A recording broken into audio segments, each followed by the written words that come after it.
Hi everyone, Succulents Box here, and we're here again today to show you how you can properly take good care of your Lithops plants. Lithops are adorably small succulents. They're nearly stemless and have an interesting rock-like appearance, leading anyone who sees them to become intrigued and to watch them grow.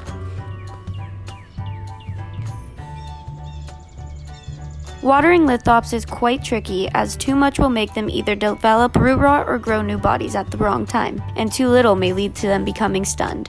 To make it simple, lithops love a good soak of water from late spring into summer whenever the soil is completely dry.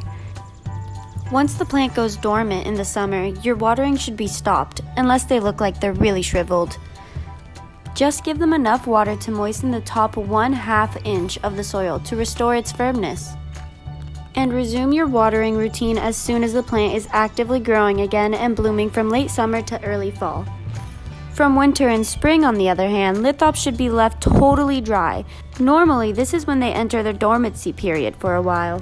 During this time, if you see that your lithops are starting to dry out, do not panic and water them, as it will just negatively affect their growth. Instead, patiently wait and watch for the plant to develop a new pair of leaves while it tries to get as much moisture and nutrients from the old ones until it completely withers. Just keep in mind not to water them while they're in this stage. It will only negatively affect the growth.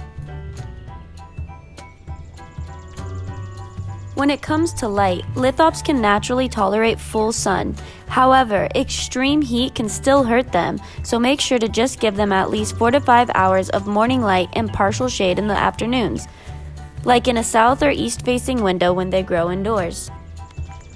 But once you can see that your lithop begins to lose their patterns and vibrant color, or the leaves suddenly start to become elongated, move it in a sunnier spot, as it most likely isn't getting enough sunlight it needs per day. Since water helps lithops grow new roots and as well as allow them to adjust quicker, it's best to have them repotted right before watering them during their growing season. As for the new pot, make sure to use one with drainage holes and about 3 to 5 inches deep to give their roots enough room to grow, as they have an extensive root system compared to most succulents. Like most succulents, lithops like gritty and well-drained soil. You should use either a cactus mix or a succulent mix, or use regular soil and just improve its drainage by adding some sharp sand, perlite, decomposed granite, or other gritty material. There are 2 ways to propagate lithops, and the most popular one is to do it using seeds. It's actually easy. First, prepare a pot with fast-draining soil mixed with gritty materials and lightly sprinkle the lithop seeds over the surface. Then, simply cover the surface with a thin, fine layer of sand, and make sure to keep it slightly moist until germination occurs, and gradually reduce watering as the plant matures. The second way to propagate your lithops is called division. Most gardeners don't usually use this method in expanding their lithop collection, as they are quite slow growers and would take a few years before it fully establishes and grows.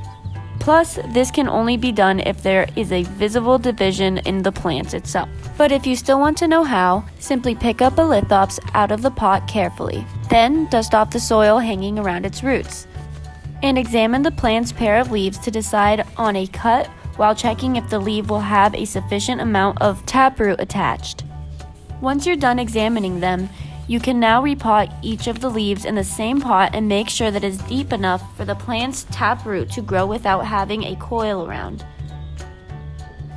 And that's all for today. Hope this video will help you keep your lithops happy and thriving. We'll see you again next time. For more, you can find us at succulentsbox.com or on YouTube, TikTok, Facebook, Instagram, and Pinterest.